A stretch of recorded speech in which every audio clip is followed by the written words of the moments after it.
আপু তোমার মা ডাক শুনে আমার কলিজা কেঁপে উঠছে, কারণ আমার যে মা নাই।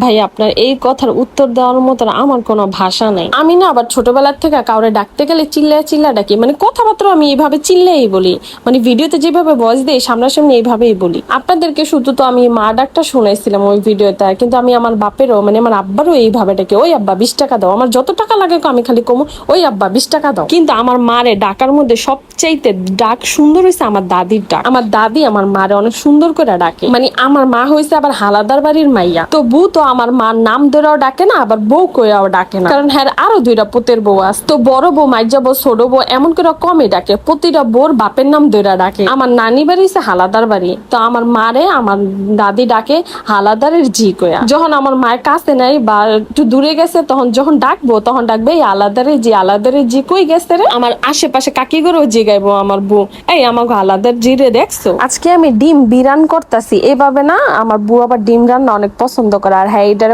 ডিম বিরান রান্না। প্রথমে তো ডিমটারে জিরা আর লবণ দিয়ে সিদ্ধ করে আনিছি, পরে লাইন ডালাইছি। গোস্ত রান্নার মতো নিয়ে রানছি, বাড়তি দেওয়ার মধ্যে দিছি খালি আদা রসুন আর কিছুই না।